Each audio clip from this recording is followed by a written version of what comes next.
Hello बच्चों, a very good morning to all of you. Friction lecture number 5। बच्चों देखो, ये जो चैप्टर है ये थ्योरेटिकल चैप्टर है। 2 घंटे का एक बड़ा सा लेक्चर, सारा chapter finish. Friction in one shot, ऐसे भी हम कर सकते हैं, लेकिन 8th लेवल पे 2 घंटे में सारा चैप्टर समझना पॉसिबल नहीं है बच्चों। देख लोगे, देखते समय अच्छा भी लगेगा, लेकिन उसके कोई मीनिंग नहीं रह जाते, ठीक है ना। इसलिए लेक्चर की जो लेंथ है हमने छोटी छोटी की है, थ्योरेटिकल पार्ट है। अच्छे से समझो, सारी चीजें लिखो, बार बार रिवाइज करो। जो प्रॉब्लमैटिक पार्ट होता है फिजिक्स का, उसमें कोई प्रॉब्लम नहीं होता, कितना भी लेंदी रहे तो आप उसको सॉल्व करते जाओगे और सीख लोगे। लेकिन जो थ्योरेटिकल पार्ट होता है उसको दिमाग में बिठाना बहुत डिफिकल्ट टास्क होता है। डिफिकल्ट मतलब ऐसा कोई डिफिकल्ट नहीं होता, लेकिन फिर भी एट अ टाइम पूरी चीजें एकदम सीखने की कोशिश करोगे तो सब भूल जाओगे। तो एक एक चीज को बढ़िया से आप समझते जाओ। तो ये हमारा लेक्चर नंबर 5 है। इसमें हम पढ़ेंगे फ्लूइड फ्रिक्शन। कौन सा friction?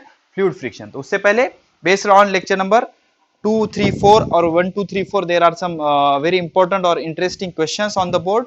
You have to just solve it. आपको वो सॉल्व करना है। पॉज करके खुद से ट्राई कीजिए, देखो हो गया। चलो मैं बताता हूं। पहले हम ये कॉलम मैच कर देंगे बच्चों, ठीक है। फोर्स अपोजिंग मोशन को कहते हैं फ्रिक्शनल फोर्स। जो मोशन को अपोज करता है उसको कहते हैं frictional force. Force of friction, it is a type of contact force, example of contact force. जब कॉन्टैक्ट होगा तभी तो फोर्स ऑफ फ्रिक्शन होता है ना बच्चों। देखो हमारी आइडिया क्या थी, जब दो चीजें एक दूसरे के कॉन्टैक्ट में होती है तो वहां पर दो फोर्स होते हैं। एक जो सरफेस से परपेंडिकुलर होता है उसको नॉर्मल फोर्स कहते हैं, लास्ट चैप्टर में हम डिस्कस कर रहे थे। और दूसरा जो सरफेस से पैरेलल होता है और मोशन के अपोजिट डायरेक्शन में होता है उसको कहते हैं फोर्स ऑफ फ्रिक्शन। अब ये जो रोलिंग फ्रिक्शन है, देख लो बच्चों, 3 तरह के फ्रिक्शन होते हैं। एक स्टैटिक फ्रिक्शन, दूसरा स्लाइडिंग फ्रिक्शन और तीसरा रोलिंग फ्रिक्शन। तो सबसे ज्यादा कौन सा होता है? Static friction. बिकॉज स्टैटिक में इंटरलॉकिंग होता है, हिल्स एंड वैलीज का बहुत अच्छे से पढ़ा है हमने, ठीक है ना।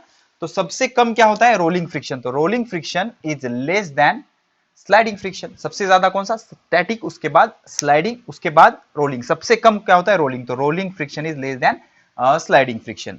तो limiting friction is independent of, limiting मतलब static, maximum friction is called as limiting friction और स्टैटिक फ्रिक्शन। तो limiting friction is independent of area of contact, समझ रहे हो। तो जो स्टैटिक फ्रिक्शन होता है या लिमिटिंग फ्रिक्शन होता है, it is independent of area of contact, area of contact, ठीक है। तो इस तरह से हमने कॉलम को मैच कर दिया। मफू में लेक्चर पढ़ा रहा बेटे, बाद में आओ जाओ, ठीक है my daughter. Okay, so this is the match the columns. Okay, चलो। तो why you sprinkle fine powder on the carrom. देख लो बच्चों, कैरम का गेम के बारे में डिस्कस करेंगे तो 15 मिनट उसमें ही वेस्ट हो जाएंगे बच्चों। गेम आप देख लो। कैरम कुछ ऐसे बोर्ड होता है बच्चों। इस बोर्ड पे उडन उडन के स्ट्राइकर होते हैं, कुछ होते हैं। तो क्या होता है बच्चों, ये जो स्ट्राइकर है, ये जो स्ट्राइकर है, इसको आप यहां से पुश करते हो तो ये स्ट्राइकर उडन बोर्ड पे मूव कराना है। तो दोनों कांटेक्ट में ना, तो कांटेक्ट फोर्स आएगा। तो हम इस पे पाउडर स्प्रिंकल करते हैं। तो अगर हम पाउडर स्प्रिंकल करेंगे, सपोज ये आपका स्ट्राइकर है, राउंडेड स्ट्राइकर, इस पे रखोगे आप, तो पाउडर उसके बीच में अगर आ गया, मतलब ये सरफेस होगा और ये स्ट्राइकर होगा आपका। स्ट्राइकर और टेबल या वुडन बोर्ड के बीच में पाउडर आएगा और वो पाउडर क्या करता है? फ्रिक्शन रिड्यूस करता है। पाउडर की वजह से क्या हो जाता है? फ्रिक्शन रिड्यूस हो जाता है। अगर फ्रिक्शन रिड्यूस हो गया, फ्रिक्शन रिड्यूस हो गया तो मोशन इजी हो जाएगी। फ्रिक्शन क्या करता है? मोशन को अपोज करता है। अगर आप पाउडर डालोगे, we sprinkle fine powder on carrom board because due to addition of powder on carrom board the force of friction decreases, और friction decreases and the motion of the striker और the all the wooden small small, उसको क्या बोलते हैं? गोटीज कहते हैं ना, उसको गोटा बोलते हैं ना बच्चों, ठीक है ना। लकड़ी के होते हैं, ब्लैक और व्हाइट कलर के। तो उसकी मोशन इजी हो जाएगी। तो सिंपल इतना भी लिखोगे तो बहुत इनफ हो गया बच्चों। पाउडर स्प्रिंकल करने से फ्रिक्शन कम हो जाता है, फ्रिक्शन कम होने से मोशन इजी होगी, मोशन आराम से हो सकती है, ठीक है। Why it is easier to pull luggage with rolls. देखो बच्चों, इमेजिन करो ये लगेज है, ये लगेज है, इसको आप खींचने की कोशिश कर रहे हो। तो लगेज सरफेस पे रखा हुआ है, तो आप इसको खींच रहे हो लेकिन वो खींच नहीं रहा है, बिकॉज आप इधर उसको फोर्स अप्लाई कर रहे हो, लेकिन इस डायरेक्शन में फोर्स ऑफ फ्रिक्शन एक्ट हो रहा है। इस फोर्स को कहेंगे स्टैटिक फ्रिक्शन। इसको क्या कहेंगे? Static friction. तो सबसे मुश्किल क्या है? इसकी मोशन स्टार्ट करना। एक बार इसकी मोशन आपने स्टार्ट कर दी तो इस पे स्लाइड हो रहा है, तो वो कौन सा फ्रिक्शन आ गया? Sliding friction. लेकिन सपोज आपने क्या कर दिया, यहां पर कुछ ऐसे रोल्स बिठा दिए, चाक बिठा दिए, ओके, चाक्स बिठा दिए, तो इनको बेरिंग भी कहते हैं बच्चों, बेरिंग, वो जो होता है ना साइकिल के अंदर छर्रे वगैरह डाल के बनाया हुआ होता है, तो बेरिंग भी कहते हैं। तो अगर इसमें आपने चाक बिठा दिया ऐसे, तो कौन सा फ्रिक्शन होगा? Rolling friction. और हमें पता है rolling friction, rolling friction is least friction, rolling friction सबसे कम फ्रिक्शन होता है। तो सबसे इजी क्या है? लगेज को चाक बिठा दो, तो rolling friction is least friction, least friction सबसे कम फ्रिक्शन कौन सा होता है? Rolling friction. इसलिए लगेज को अगर आपने रोल्स बिठा दिए, रोलर बिठा दिए या चाक बिठा दिया, बेरिंग्स बिठा दिए, तो उसको खींचना बहुत आसानी से हो जाएगा बच्चों। आजकल का फैशन है ना, लगेज होता है, लगेज के नीचे रोल चाक होते हैं छोटे छोटे, उसको खींच के ले जाना आसान होता है। लेकिन स्टैटिक फ्रिक्शन और स्लाइडिंग फ्रिक्शन बहुत ज्यादा होते हैं, इसलिए रोलिंग इज इजियर। तो व्हेन लगेज को अगर आपने चाक बिठा दिए या रोलर्स बिठा दिए, तो रोलिंग फ्रिक्शन सबसे कम होता है, इसलिए चाक लगा हुआ लगेज खींचना बहुत आसान होता है। उसका रीजन क्यों होता है? Because rolling friction is a least friction, rolling friction सबसे कम फ्रिक्शन होता है, इसलिए हमने अगर लगेज को अगर चाक लगा दिए तो वो फ्रिक्शन सबसे कम हो जाएगा। ठीक है, अब उसके बाद आ जाते हैं इस पे, the surface area of head of the matchstick and sides of the matchbox are made rough. देखो बच्चों, हमने इग्निशन ऑफ मैच बॉक्स का कंसेप्ट लास्ट लेक्चर में पढ़ा है। ये मैच बॉक्स होता है, ये क्या होती है? Stick. Okay, the surface of the head of match stick, match stick मतलब लकड़ी की होती है ना, उसको हम ऐसा ऐसा घिसते हैं, ऐसे घिसते हैं। तो इसका जो हेड होता है वो भी रफ होता है, और जिस सरफेस पे हम घिस रहे हैं वो भी रफ होता है। तो दोनों रफ होंगे तो फ्रिक्शन ज्यादा होगा, फ्रिक्शन ज्यादा होगा, हीट ज्यादा जनरेट होगी, और वो इजीली क्या होगा? फायर कैच करेगा। जितना ज्यादा फ्रिक्शन उतनी ज्यादा हीट, हमने लास्ट लेक्चर में देखा था। तो फ्रिक्शन ज्यादा करने के लिए सरफेस रफ किया होता है, तो जितना सरफेस ज्यादा रफ होगा उतना फ्रिक्शन बढ़ जाएगा, और जितना ज्यादा फ्रिक्शन होगा उतनी ही ज्यादा हीट जनरेट होगी, और जितनी ज्यादा हीट जनरेट होगी उतनी इजीली आपकी जो स्टिक होती है, मैच बॉक्स की जो स्टिक होती है, वो फायर कैच करेगी, मतलब उसको आग लग जाएगी। और हमें मैच बॉक्स से करना क्या होता है? We have to generate fire by using matchbox. ठीक है, तो उसको रफ क्यों किया गया? Because of to increase force of friction, और फोर्स ऑफ फ्रिक्शन बढ़ जाएगा तो वो हीट जनरेट होगी और वो इजीली फायर कैच करेगा। अभी एनसीईआरटी का क्वेश्चन है बच्चों, क्या कह रहा है? You split bucket of soapy water on marble floor, would it difficult और इजी टू वॉक? देखो बच्चों, we can walk because of friction, because of friction. ठीक है ना, फ्रिक्शन के वजह से हम चल सकते हैं। ओके, इमेजिन करो ये मार्बल है, suppose this is the marble surface, marble surface. Last lecture में इस पे एक एमसीक्यू भी था, और ये दूसरा मार्बल सरफेस है, लेकिन इस पे क्या है बच्चों? ऐसे सोप सॉल्यूशन या सोप वाटर इस पे डीप हो गया। आप देखोगे बच्चों, अगर आपने साबुन के पानी में हाथ डाला तो ऐसे स्मूथ फील होता है। ठीक है ना, स्मूथ। तो सोप सॉल्यूशन या फिर ऑयली फील होता है, तो वो स्मूथ होता है। स्मूथ मतलब उसका फ्रिक्शन कैसे होगा? कम होगा। तो marble, it is easy to walk on the marble, marble पे चलना आसान है, लेकिन लेकिन लेकिन लेकिन अगर उस पे सोप वाटर आपने स्प्रेड कर दिया तो आप फिसल जाओगे। क्यों? बिकॉज फ्रिक्शन कम होगा, फ्रिक्शन कम होगा। किस पे? व्हेन यू ऐड सोपी वाटर, तो फ्रिक्शन कम होगा, फ्रिक्शन कम होगा तो वॉकिंग डिफिकल्ट हो जाएगा, डिफिकल्ट हो जाएगा। हम सरफेस पे चल सकते हैं बिकॉज ऑफ फ्रिक्शन। अगर आपने मार्बल के फ्लोर पे सोपी वाटर डाल दिया तो सरफेस स्मूथ हो जाएगा, and we know that friction depends on nature of surface. तो सरफेस अगर स्मूथ है तो फ्रिक्शन कम, रफ है तो फ्रिक्शन ज्यादा। तो आपने क्या किया? सोप सोल्यूशन डाल दिया, सोप सोल्यूशन डाल दिया तो स्मूथ हो गया, स्मूथ हो गया तो फ्रिक्शन कम हो गया, फ्रिक्शन कम हो गया तो आप उस पर इजीली वॉक नहीं कर सकते। तो आपने सोप का वाटर अगर मार्बल पे मतलब फर्शी पे स्प्रेड कर दिया तो क्या हो जाएगा? डिफिकल्ट हो जाएगा। कौन सा प्रोसेस? वॉकिंग प्रोसेस डिफिकल्ट हो जाएगा। तो हमने लास्ट लेक्चर में पढ़ा था फ्रिक्शन इज नेसेसरी इविल, तो वॉकिंग के लिए फ्रिक्शन हेल्प करता है। अगर फ्रिक्शन नहीं होगा तो हम वॉक कर सकते हैं क्या? नहीं, हम स्लीप हो जाएंगे, स्लीप हो जाएंगे तो मोशन हम कंट्रोल नहीं कर सकते। Okay, why sportsman use shows with spikes? Spikes का हमने लास्ट लेक्चर में भी सीखा था। तो अगर आप स्पाइक यूज करोगे तो फ्रिक्शन बढ़ जाएगा, फ्रिक्शन बढ़ जाएगा, और फ्रिक्शन बढ़ जाएगा तो दे कैन इजीली रन, बहुत जोर से वो रन कर सकते हैं, भाग सकते हैं।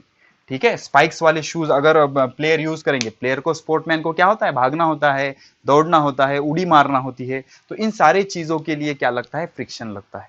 तो फ्रिक्शन बढ़ाने के लिए उनके जो शूज होते हैं उनको खिले खिले बिठाए हुए होते हैं, उसको क्या कहते हैं? स्पाइक्स। क्या कहते हैं? स्पाइक्स। तो स्पाइक से ग्रिप मिलता है, ग्रिप मिलना मतलब क्या? फ्रिक्शन बढ़ जाता है, you can easily walk, run, तो आप आराम से भाग सकते हो। इसलिए क्या बिठाया जाता है, स्पाइक्स बिठाए जाते हैं। तो स्पाइक्स की वजह से क्या हो जाएगा, फ्रिक्शन बढ़ जाएगा, और फ्रिक्शन बढ़ जाने से आप इजीली वॉक कर सकते हो, रन कर सकते हो या जंप कर सकते हो। ठीक है, अब last question, suppose outer surface of glass tumbler is greasy और कुकिंग स्प्रेड और easier to difficult to hold it. चलो ठीक है, देखो हमने लास्ट लेक्चर में भी डिस्कस किया था, suppose this is the glass surface, glass surface कांच का एक ग्लास है बच्चों, इस पे अगर ऑयल लगा हुआ है कुछ ऐसे, तो oil is a smooth surface, तो सरफेस कैसे हो गया, स्मूथ हो गया। अब एक चीज याद रखो, हम इस पेन को मैं ऐसे पकड़ सक रहा हूं, इसका रीजन क्या है बच्चों, बिकॉज मेरा जो हाथ है ये रफ है और ये सरफेस भी स्मूथ है लेकिन रफ है, इसको मैं इसको होल्ड कर सक रहा हूं। इमेजिन करो मैंने इसको ऑयल लगा दिया यहां पर, तो ऑयल लगा दिया तो मैं इसको ऐसे होल्ड नहीं कर सकता, बिकॉज ये फिसल जाएगा। ऑयल लगाने से सरफेस क्या हो जाता है, स्मूथ, और वो फिसल जाता है। ठीक है, तो इस तरह अगर आपके ग्लास के आउटर सरफेस पे ग्रेसी, ग्रेसी मतलब ग्रीस, ग्रीस समझता है बच्चों आपको, नॉन स्टिकी सब्सटेंस होता है ग्रीस, बैलगाड़ी के चाक में वगैरह या टू रबिंग पार्ट्स के अंडर डालते हैं, ग्रीस डालते हैं हम। सपोज गाड़ी की ऑयलिंग आप कराओगे तो वो क्या करता है, जिस पार्ट पे मूविंग होते हैं, मोशन होता है, उस पे वो एक जेली टाइप का सब्सटेंस लगाता है, उसको ग्रीस कहते हैं। ऑयल, ग्रीस मतलब ऑयल। तो अगर ये कांच का ऐसा ग्लास है, उसको ऑयल लगा हुआ है, तो आप उसको होल्ड नहीं कर सकते, बिकॉज आपके जो सरफेस है, आपके हाथ का सरफेस और वो ग्लास का सरफेस, उसमें फ्रिक्शन होगा क्या, नहीं। तो फ्रिक्शन नहीं होने की वजह से वो ग्लास को हम होल्ड कर सकते हैं क्या, नहीं। तो क्या हो जाएगा, it will be difficult to hold the glass, why, because friction decreases. तो अगर कांच के ग्लास के आउटर सरफेस पे ऑयल लगा हुआ है तो उसको पकड़ना आसान नहीं होगा, मुश्किल जाएगा। Why, because of less friction, friction अभी कैसा होगा, कम होगा। तो फ्रिक्शन नहीं होगा तो हम उसको होल्ड कर सकते हैं क्या, नहीं होल्ड कर सकते। ठीक है, तो इस तरह से ये क्वेश्चन हमने डिस्कस कर लिए। तो द मेन टॉपिक और this lecture is dedicated to fluid friction. ठीक है, तो हेडिंग लगाओ फ्लूइड फ्रिक्शन, थ्योरेटिकल पार्ट है, आराम से सिंपल सिंपल लैंग्वेज में मैं आपको नोट्स दूंगा, सारी चीजें नोट करते जाओ, बार बार रीड करो, बहुत ज्यादा फायदा होगा। ठीक है, कंसेप्ट बिल्ड हो जाएगा, फ्लूइड फ्रिक्शन। तो सबसे पहले देखेंगे हम फ्लूइड किसको कहते हैं। चलो लिखो, हेडिंग लिखते जाओ, समझते जाओ। फ्लूइड, तो फ्लूइड किसको कहते हैं, the substance which can flow, the substance which can flow. अब एक मिसअंडरस्टैंडिंग होती है अपनी कि फ्लूइड मतलब लिक्विड, लेकिन ऐसे नहीं होता बच्चों। The substance which can flow is called fluid. ऐसे सारे सब्सटेंस जो फ्लो हो सकते हैं उसको क्या कहते हैं, फ्लूइड। तो फ्लूइड कौन से होते हैं, for example liquid and gas, दोनों फ्लूइड है बच्चों, लिक्विड और गैस दोनों फ्लूइड है, दोनों फ्लो हो सकते हैं। ठीक है ना, तो जो कुछ भी सब्सटेंस फ्लो हो सकता है, हम सिर्फ लिक्विड को फ्लूइड कहते हैं, लेकिन ऐसे नहीं होता बच्चों। तो ऐसे सब्सटेंस जो फ्लो हो सकते हैं उसको क्या कहते हैं, जो बह सकते हैं उसको कहते हैं फ्लूइड। तो लिक्विड और गैस दोनों फ्लूइड है। तो फ्लूइड कैसे फ्लो होते हैं, fluid always flow from high pressure to low pressure, high pressure to low pressure. मतलब फ्लूइड हमेशा कैसे फ्लो होते हैं, high pressure to low pressure, मतलब जहां पर प्रेशर ज्यादा है वहां से कम प्रेशर की तरफ ये फ्लूइड क्या होते हैं, फ्लो होते हैं। सिंपल सी चीज है बच्चों, सपोज आप बलून में पानी भर के उसको दबाओगे तो वाटर बाहर आ जाएगा, बिकॉज आप दबा रहे हो मतलब प्रेशर बढ़ा रहे हो, तो प्रेशर बढ़ने से वाटर बाहर आ जाता है। तो फ्लूइड किसको कहते हैं, the substance which can flow is called as fluid. And और उसके बाद फ्लूइड, लिक्विड और गैस दोनों भी होते हैं फ्लूइड, सॉलिड फ्लूइड नहीं होते बच्चों। तो fluid always flow from high pressure to low pressure. हो गया, चलो ठीक है। अब देखेंगे फ्लूइड फ्रिक्शन की डेफिनेशन, फ्लूइड फ्रिक्शन किसको कहा जाएगा। तो एक चीज याद रखो बच्चों, जब भी हम किसी चीज को फ्लूइड में मूव कराने की कोशिश करते हैं तो फ्लूइड क्या करता है, उस मोशन को अपोज करता है, उसको क्या कहते हैं, fluid friction. The force of friction exerted by, the force of friction, the force of friction, the force of friction exerted by fluid on the force of friction exerted by fluid on the moving object moving through the fluid, on the object moving through fluid, fluid is called fluid friction. उसको क्या कहते हैं, fluid friction. Simple सी चीज है बच्चों, आप क्या करो, ऐसा हवा में हाथ हिलाओ, ठीक है, और वाटर में हाथ हिलाने की कोशिश करो, तो it will be easier to move your hand in air. हवा में हाथ हिलाना इजी होगा, वाई, बिकॉज वहां पर फ्लूइड कम होता है, हवा कम होती है। लेकिन पानी में आप फास्टली हैंड को मूव नहीं कर सकते, बिकॉज वो उस पर क्या करेगा, फ्रिक्शन एक्सर्ट करेगा। तो कोई भी ऑब्जेक्ट अगर फ्लूइड में मूव हो रहा है या मोशन कर रहा है तो उस मोशन को वो फ्लूइड क्या करेगा, अपोज करेगा, and that opposition is nothing but your fluid friction. उसको क्या कहते हैं, फ्लूइड फ्रिक्शन। क्या कहते हैं, fluid friction. The frictional force exerted by fluid is also called drag, उसको ही क्या कहते हैं, ड्रैग या drag force. The frictional force, लिखो बच्चों, थ्योरेटिकल पार्ट है, the frictional force exerted by fluid is called drag, उसको क्या कहते हैं, ड्रैग, क्या कहते हैं, ड्रैग, या फिर ड्रैग फोर्स, क्या कहते हैं, ड्रैग फोर्स, समझ रहे हो। तो जो भी फोर्स लिक्विड या फिर फ्लूइड उस मूविंग ऑब्जेक्ट पर एक्सर्ट कर रहा है उसको क्या कहते हैं, ड्रैग या ड्रैग फोर्स। ओके, तो अब देख लो बच्चों, fluid friction affects boat moving through water and aeroplane flowing through air. देखो, fluid friction fluid friction fluid friction affect motion of boat होता है ना, बोट मतलब पानी में जो मूव होता है, boat on surface of water, on surface of water मतलब वाटर सरफेस पे जो बोट मूव हो रही है ना, उसके मोशन को क्या करता है, फ्लूइड फ्रिक्शन अपोज करता है। ऐसे ही fluid friction affects motion of aeroplane in air, air is also fluid, मतलब एरोप्लेन जो एयर में मूव हो रहा है उसके मोशन को अपोज करेगा कौन सा, फ्लूइड फ्रिक्शन बाय एयर। और वाटर सरफेस पे जो बोट फ्लो हो रही है उसके मोशन को भी अपोज करेगा कौन, फ्लूइड फ्रिक्शन, समझ रहे हो। तो इस तरह से ये चीजें होती है। अब देख लो बच्चों, air is also a fluid, हो गया, ये लिखते जाओ बच्चों, चीजें थियोरेटिकल पोर्शन है सारा, लिखना पढ़ना बस यही है इसमें, ठीक है। तो देख लो बच्चों, air is also a fluid, air भी क्या है, एक air is mixture of gases so it is a fluid, लिखते जाओ, एयर हवा क्या है, air is mixture of gases, air is mixture of gases, hence it is a fluid, इस वजह से एयर भी क्या है बच्चों, एक फ्लूइड है, एयर क्या है, mixture of gases, hence it is a fluid. Though air is very light yet it exert frictional force, though जबकि though THOUGH, though air is very light, light मतलब हल्की, एयर इज वेरी लाइट, बहुत हल्की है ना बच्चों, air is very light, it exerts, though air is very light, it exert क्या करती है, frictional force on moving object, frictional force on moving object. देख लो बच्चों, हवा बहुत हल्की होती है फिर भी वो हवा में से जाने वाले ऑब्जेक्ट पर फ्रिक्शनल फोर्स एक्सर्ट करती है, frictional force on moving object, जो ऑब्जेक्ट उसमें से मूव हो रहे हैं जैसे कि एरोप्लेन हो गया, बर्ड हो गया, उस पे क्या करती है, ये फ्रिक्शनल फोर्स डालती है, कौन, हवा, एयर। तो इसको क्या कहते हैं, this is called air friction, this is called, इसको क्या कहते हैं, एयर फ्रिक्शन। एक चीज याद रखो, air is a fluid because it is a mixture of different kind of gases. तो जो ऑब्जेक्ट एयर में से मूव हो रहा है उस पे एयर क्या करती है, एक अपोजिट फोर्स एक्सर्ट करती है, उसको क्या कहते हैं, एयर रेजिस्टेंस, उसको क्या कहते हैं, एयर रेजिस्टेंस। ओके, तो air resistance slows down the motion, resistance मतलब क्या होता है, opposition, air resistance slows down, the motion of object, flowing through air, मतलब जो ऑब्जेक्ट एयर में से मूव हो रहा है उसके मोशन को एयर रेजिस्टेंस क्या करता है, स्लो डाउन करता है, क्या करता है, स्लो डाउन करता है। Similarly water and other liquid exert force of friction on the object moving through them, this is called viscous force. तो similarly the water and other liquid, इसी तरह से पानी और दूसरे जो लिक्विड होते हैं also exert मतलब डालना, व्यापने, exerts force of friction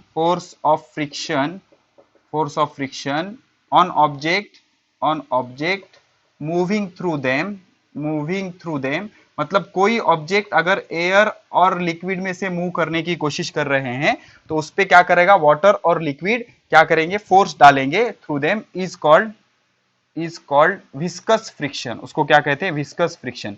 तो स्पेशली जो लिक्विड का फ्रिक्शन है उसके लिए इन्होंने क्या नाम रखा, विस्कस फ्रिक्शन, क्या नाम रखा, विस्कस फ्रिक्शन। तो हमने एयर रेजिस्टेंस डिस्कस किया, विस्कस फ्रिक्शन डिस्कस किया, ठीक है ना। अब देख लो बच्चों, विस्कस फ्रिक्शन की हम डेफिनेशन देखेंगे, definition of viscous friction, official definition of viscous friction, the opposition offered by liquid on flowing object, the opposition, लिखते जाओ बच्चों, द अपोजिशन थियोरेटिकल पार्ट है, the opposition offered by liquid, मतलब वो oppose करेगा ना, ऑफर्ड बाय, ऑफर्ड मतलब देना, the opposition offered by liquid on flowing object या on moving object through it, मतलब उनके अंदर से जो भी ऑब्जेक्ट मूव करने की कोशिश कर रहे हैं उसको वो अपोज करेगा, इज कॉल्ड उसको क्या कहेंगे, विस्कस फ्रिक्शन। क्या कहेंगे, viscous friction is called as viscous friction. उसको क्या कहते हैं बच्चों, viscous friction, that is called as viscous friction. तो यहां से एक चीज समझ आई बच्चों, कोई भी ऑब्जेक्ट लिक्विड या गैस में मूव करने की कोशिश करेगा तो लिक्विड और गैस में ये एबिलिटी है बच्चों कि उस मोशन को वो अपोज करते हैं, so that is called as fluid friction. और फ्लूइड फ्रिक्शन में हमने दो फ्रिक्शन पढ़े, एक हमने एयर रेजिस्टेंस पढ़ा और दूसरा विस्कस फ्रिक्शन, मतलब जो एयर मोशन को अपोज करता है उसको एयर फ्रिक्शन कहते हैं और जो लिक्विड मोशन को अपोज करता है उसको फ्लूइड फ्रिक्शन कहते हैं। The such kind of friction is also called as drag, मतलब पानी में या फ्लूइड में कोई चीज मूव होने की कोशिश कर रही है तो पानी या वो फ्लूइड उसके मोशन को अपोज करेगा, this force is called as drag force, उसको क्या कहते हैं, ड्रैग फोर्स। अब पढ़ेंगे हम factors that affect fluid friction. देख लो बच्चों, बहुत इंटरेस्टिंग पॉइंट है, फैक्टर्स अफेक्टिंग फ्लूइड फ्रिक्शन। तीन फैक्टर है बच्चों, factors affecting fluid friction. Fluid friction को कौन कौन से फैक्टर अफेक्ट करते हैं, ठीक है, factors affecting fluid friction, fluid friction को कौन कौन से फैक्टर्स अफेक्ट करते हैं। तो नंबर वन बहुत इंटरेस्टिंग है बच्चों, number one velocity of object, velocity speed of object in fluid, speed of object in fluid. Simple सी चीज है बच्चों, देख लो, आप क्या करो, वाटर में आराम से हाथ घुमाओ, कोई प्रॉब्लम नहीं होगा। आप जोर से स्विम करने की कोशिश करो, जोर से रोटेट करने की, आपको फ्रिक्शन ज्यादा होगा। तो स्पीड जितनी ज्यादा, मोर द स्पीड, फ्रिक्शन भी उतना ज्यादा। अगर स्पीड ज्यादा है मोशन की तो फ्रिक्शन भी ज्यादा, और अगर स्पीड कम है, स्लोली मूव कर रहे हो, स्मूथली आप मूव कराने की कोशिश कर रहे हो, स्पीड कम, तो फ्रिक्शन भी, फ्लूइड फ्रिक्शन भी कैसे होगा बच्चों, कम होगा। तो जितनी ज्यादा स्पीड से आप मोशन करने की कोशिश करोगे उतना ज्यादा फ्रिक्शन होगा, जितनी कम कोशिश करोगे उतना कम फ्रिक्शन होगा, ठीक है। अब उसके बाद number two, shape of the object. क्या, शेप ऑफ द ऑब्जेक्ट, ये बहुत इंपॉर्टेंट है, शेप ऑफ द ऑब्जेक्ट, ठीक है। तो अब देख लो, इमेजिन करो आपने क्या किया, एक बिल्डिंग पर चले गए आप, और इस बिल्डिंग पर जाने के बाद आपने दो पेपर लिए, दो सेम पेपर है, एक पेपर को आपने ऐसे ही रिलीज कर दिया और दूसरे पेपर को आपने ऐसे गुंडाल दिया, ऐसे ऐसे ऐसे ऐसे गुंडाल दिया उसको, और ऐसा उसका ये कर दिया, अब दोनों को रिलीज किया नीचे।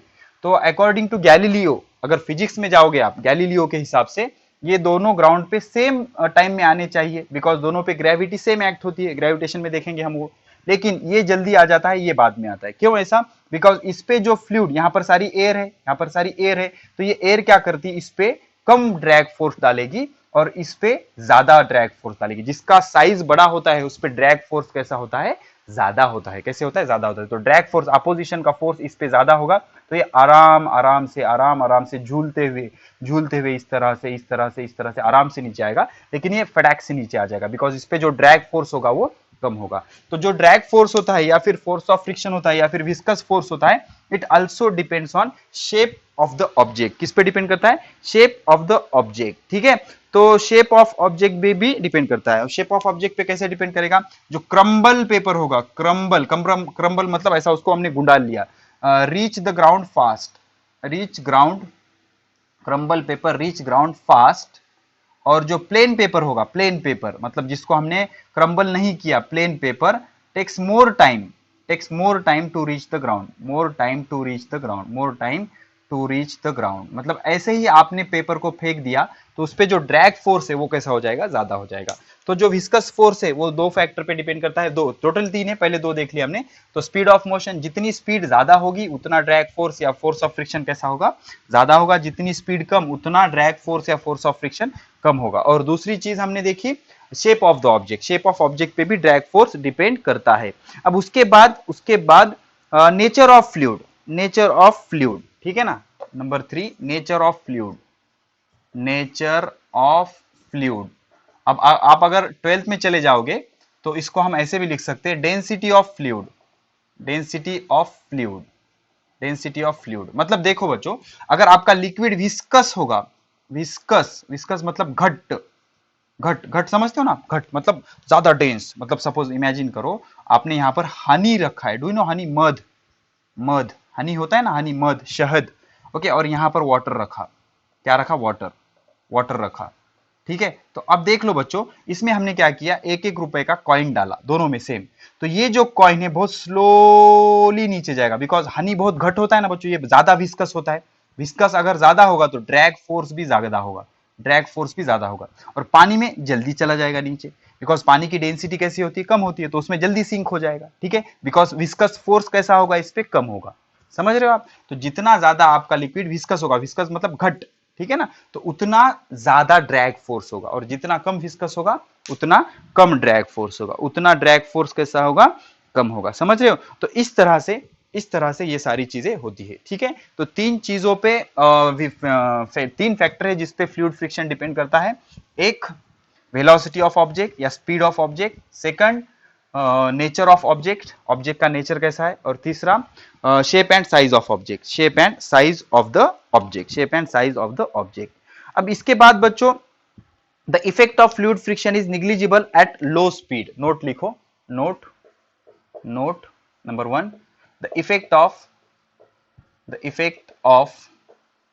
Fluid friction, fluid friction, the effect of fluid friction is negligible, मतलब छोड़ भी सकते हैं हम उनको, निग्लिजिबल बहुत कम होता है, निग्लिजिबल एट लो स्पीड, मतलब लो स्पीड पर आप अगर कोई मोशन कर रहे हो तो effect of fluid friction is negligible, fluid friction is negligible, but it is very high, but at very high speed, but at very high speed मतलब आपने स्पीड बढ़ा ली, but at very high speed it is significant, it is significant, it is significant मतलब measurable होता है, significant, उसको हम neglect नहीं कर सकते, मतलब आप पानी में हाथ को आराम आराम से हिला रहे हो तो फ्रिक्शन का उतना कोई प्रॉब्लम नहीं होगा, लेकिन अगर आप क्या कर रहे हो, बहुत जोर से हाथ घुमाने की कोशिश कर रहे हो तो फ्रिक्शन बहुत ज्यादा होगा, इतना ज्यादा होगा कि it can heat up the moving object, it can heat up the moving object, जो ऑब्जेक्ट वाटर में मूव हो रहा है